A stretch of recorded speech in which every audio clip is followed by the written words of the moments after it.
कहते हैं श्री सुखदेव जी के वत्सान मुंचत क्वचित सत्य क्रोध संजात हासन, कि अरे मैया तेरो लाला है ना, जा करके सुबह सुबह बछड़े को खोल देवे। बोलेंगे तो अच्छा काम है ना, बछड़ों को खोल देता, तुम्हारा काम ही करना है, तुम दूध धोने जाती होगी तो ये बछड़ों को खोल देता होगा। बोले अरे मैया कहते क्वचित समय, यानी समय से पहले ही खोल देता है, हम दूध लगा ही नहीं पाते, बछड़े सारा दूध पी जाते हैं। अरे तो बोली मैया, हंसकर बोली कि भैया यदि बछड़ा दूध पी गया कभी तो उसमें क्या दोष है, दूध पर तो बछड़े का ही अधिकार होता है। तो बोले अरे एक दिन की बात नहीं है मैया, रोज की बात है ये। तो बोले अगर ऐसी बात है तो तुम जाकर डांट दिया करो। अरे भैया खूब डांटे, अगर हम जाकर डांटे ना तो जो हमसे बड़ी आंखें क्रोध संजात हासन, अरे मैया जो ऐसो मुख बनाए कि जाको देख के हमारा क्रोध चलो जाए और हंसी आ जाए। और मैया का बताएं, माखन चुरा के खावे तुम्हारो कन्हैया। बोले चोरी करता? बोले हाँ चोरी करता। और हम कहे लाला चोरी मत कर, हम तुझे परस के खिलाएंगे, तू बैठ के हम तुझे माखन के लौंडा अपने हाथों से बना के दे। तो कहे हमें का भिखारी समझ रखो कि हम मांग के खाएंगे, हमारे घर में कमी 9 लाख गईया, तुम सबको खिला दे। तो हम कहे तू इतना अमीर है लाला, तू चोरी करके काहे खावे? तो कहे चोरी के माल में अलग ही मजा है। तो मैया बोले कि ऐसी बात है तो तुम अपने माखन को छीके पर, जो दधी की तुम्हारी मटकियां हैं और माखन है, छीके कर टांग कर काय को नहीं रखो। बोले मैया तुमको ना है मालूम, जाने एक मंडल बना रखो है और अकेले चोरी कर भी ना है, पूरे मंडल को लेकर आ गए। और जो सबसे मोटे ताजे बाल गोपाल हो ना उन्हें नीचे रख ले, फिर बाकी ऊपर 2 और चढ़ावे, फिर बाकी ऊपर 2 और चढ़ावे, और बाकी ऊपर अध्यक्ष महोदय खुद चढ़ के और माखन खावे। अरे मैया माखन खाए जहाँ तक भी ठीक है, खुद खावे सब सखन को खिलावे मैया वहां तक भी ठीक है, लेकिन मैया बाकी बाद मरकटिया ने बंदरन को बुला ले मैया, बंदरन को भी मक्खन खिलावे मैया, वहां तक भी हम अपने भाव रोक ले, क्रोध रोक ले। लेकिन मैया जब माखन खावे खा के सब जान लगे ना मैया, तो हमारे सारी मटकियां फोड़ के जावे जो तुम्हारे कन्हैया। जब कन्हैया की कितनी बात बताए मैया हम तुमको, और हमारा पूरा चौका चूल्हा सब खराब कर देते। मैया ने कहा देखो ऐसी कोरी कोरी बातें ना करो, जिस दिन मेरे लाल को रंगे हाथों पकड़ के लाओगी या बाकी खिलाफ कोई सबूत लेकर आओगी तो ही मानोगी। अब लाल जी तो लाल जी हमारा जो उन्हें रंगे हाथों कौन पकड़ सकता है, और पकड़ा जाए तो भी छूट जाए। तो गोपियों के सपने में आकर भी भगवान उन्हें उनकी मटकियां फोड़ने लगे महाराज। तो अब तो तैयार हो ही गए होंगे हमारे कन्हैया, आ जाए और आकर के हमारी ये मटकी को फोड़े। और हम भी जानते हैं कि कैसे गोपियों के सपने में आकर कन्हैया मटकी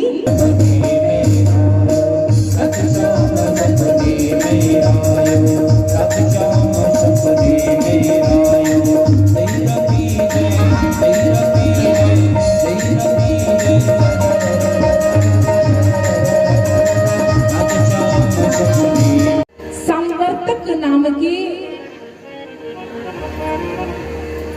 गुणों को भेजा और ऐसी भयानक वर्षा कराई महाराज, ऐसी भयानक वर्षा कराई ब्रज में।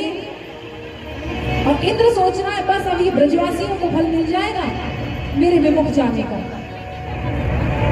तो सभी ब्रजवासी कन्हैया की शरण गति में पहुंचे और कहने लगे त्राही माम। देखो इंद्र कुपित हो गया, कन्हैया अब तुम और तुम्हारे गोवर्धन महाराज हमारी रक्षा करें। कन्हैया ने कहा चिंता मत कीजिए, हम सब गोवर्धन जी की ही शरण में चलते हैं। सब अपनी गैया बछड़े गाड़ी बैल बछड़ा सब लेकर के गोवर्धन जी के शरण में गए। 7 वर्ष के कन्हैया ने महाराज अपनी कनिष्का उंगली पर नहीं, कनिष्का उंगली के नख पर 7 कोस के गिरिराज जी को धारण कर लिया। सारे ब्रजवासी कन्हैया के समीप आकर के गोवर्धन जी की छत्र छाया गया। यहाँ पर ऐसा भी वर्णन है कि एक ओर से तो अगस्त मुनि उस वृष्टि वाले जल को पी रहे थे, दूसरी ओर से सुदर्शन चक्र भगवान का उस वृष्टि को सुखा रहा था, और तीसरी ओर यमुना जी को शेषनाग ने बांध रखा था। जब कहा कि जाकर देखो महाराज, गुप्तचर गए इंद्र के, क्यों अब तो ब्रज जलमग्न हो गया होगा। बोले महाराज ब्रज में तो धूला हो रही है, धूल उड़ रही है। हाँ धूल उड़ रही, हाँ महाराज। जब स्वयं इंद्र ने आकर देखा तो इंद्र ने जान लिया कि वही परमात्मा है, नारायण है, जिनकी हम स्तुति करते हैं, जिनकी छत्र छाया में हम सभी देवता रहते हैं, और हमने इनसे ही वैर कर लिया। तो यहाँ पर महाराज इंद्र ने 10 श्लोकों की स्तुति की और कन्हैया से क्षमा याचना की। महाराज इंद्र कहता है, विशुद्ध सत्वम तव धाम शांतम तपोमयम ध्वज रजस्तमस्तिकम माया मयोयम गुण संप्रभावो न विद्यते ते कृणाम वल्लभ। इंद्र कहता है कि आचार्य सुखदेव जी कह रहे हैं परीक्षित जी से कि इंद्र ने अपनी गलती को माना, गोविंद के चरणों में गिर करके उनके विशुद्ध सतगुण से परिपूर्ण विग्रह को कहा कि हे प्रभु, आपके अंदर तो इतना सतगुण है कि तमोगुण और रजोगुण आपको स्पर्श भी नहीं करता। हे प्रभु, लेकिन हम में सब रजगुण भी है, तमोगुण भी है, उन्हीं गुणों के कारण हमने आप पर संदेह कर लिया, शंका कर लिया। जो भी गोवर्धन महाराज की पूजा करना चाहें, एक एक करके आ जाए, पूजा करें।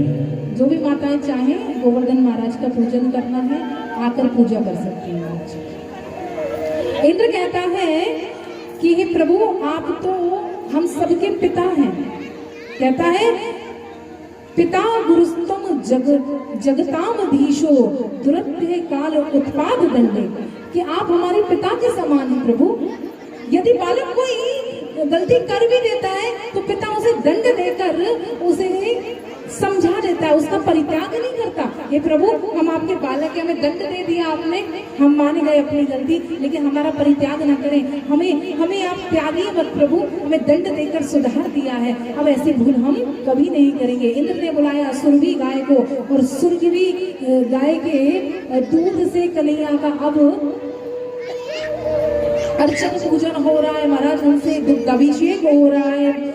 सुरभि गाय भी स्तुति करने लगी कन्हैया की। कृष्ण कृष्ण महायोगेन विश्वात्मना विश्व संभवा भवता लोकेत नाथा सनाथा व्यंगच्युता। सुरभि गाय भी स्तुति कर रही है। दूध से गोवर्धन महाराज का पूजन किया महाराज, और आप सभी पूजन कीजिए। आज की कथा का विराम हम यही करते हैं। माइक चालू करो महाराज को। जय श्री राधे। सभी भक्तों से निवेदन है, 56 भोग की छेड़छाड़ ना करें आप लोग, बस पूजन प्रणाम करें और परिक्रमा लगाएं। जो 56 भोग आपको अभी बाद में मिलेगा, अभी भगवान की थाली में से मत खाओ, झूठा मत करना। हाँ, और भोग चढ़ाओ भी मत, उसको कुछ मत करो, भोग लग जाए, बस आपको भगवान का परिक्रमा कर लीजिए इसकी, और भगवान वहां पे रखे हुए हैं, आप उनका बस पूजन कर ले, उनको नमन कर ले बस, और जाकर के अपनी जगह पर स्थान पर बैठते जाएं ताकि यहाँ पर ज्यादा भीड़ ना लगे। कल कथा जल्दी शुरू होगी महाराज, सब लोग सुन लो, नहीं तो लेट आओगे तो फिर कथा नहीं मिल पाएगी। लेकिन शाम को 7 बजे से श्याम प्रेमी समस्त ठाकुर जी के जितने भी प्रेमी हैं महाराज, राधा रानी के जितने प्रेमी हैं, श्याम प्रेमी जितने हैं, कल शाम को सुन ले सब। नीमपुरा वाले भी है, बहुत श्याम प्रेमी है ना हमारे यहाँ के, बहुत भाव से ये श्याम भजन सुनते हैं। तो कल शाम को 7 बजे से खाटू श्याम जी का यहाँ पे दरबार लगेगा, और बाहर से आ रहे हैं कलाकार, गुना से आ रहे हैं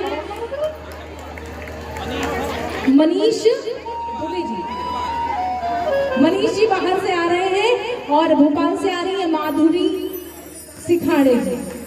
तो दोनों की बहनों की प्रस्तुति यहाँ पर होगी, हम भी आनंद लेंगे, और आप सभी भी ज्यादा से ज्यादा संख्या में आए, और बता दें कि हमारा गंज बासुदा में भी श्याम प्रेमी कम नहीं है। तो सब अपने मित्रों से कह देना, संजय भैया, अंकित, छोटू भैया, जितने भी भैया यहाँ बैठे, सब श्याम प्रेमियों को बुला लो, बाहर भी हो तो उनको भी बुला लो। तो कल सबको आना है।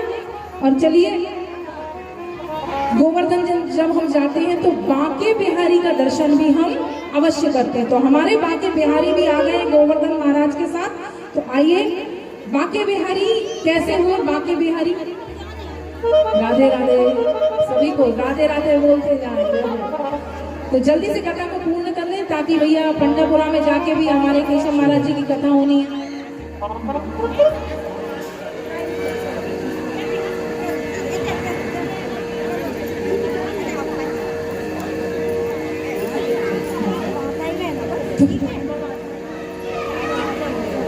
तो अब बांके बिहारी की जाके बताओ।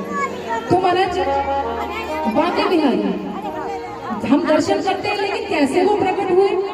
हरिदास जी ने उन्हें प्रकट किया। कैसे प्रकट किया? भजन गा गा के प्रकट किया। राधा कृष्ण के रूप में उनकी गोद में आकर बैठ गए। तो हरिदास जी ने कहा कि भगवान, मैं आपको तो लंगोट पहना सकता हूँ, लेकिन मैं संत हूँ, किशोरी जी के लिए सुंदर सुंदर आभूषण कैसे लेके आऊंगा, इनका श्रृंगार कैसे कर पाऊंगा? तो इनकी सेवा मुझसे नहीं होगी। तो भगवान ने कहा, आप चिंता मत करो, हम दो नहीं, हम एक बन जाते हैं। तो वही राधा जी और कृष्ण जी दोनों ने एक स्वरूप लिया और हो गए बांके बिहारी। और वो विग्रह प्रकट हुआ हरिदास जी की गोद में और उसकी ही स्थापना की गई वृंदावन में। तो आइए, हमारे बांके बिहारी की भी हम दर्शन करते हैं गोवर्धन महाराज के साथ, और उन्हीं की छटा को देखते हैं और अपने मन को लटापटा कर करते हैं।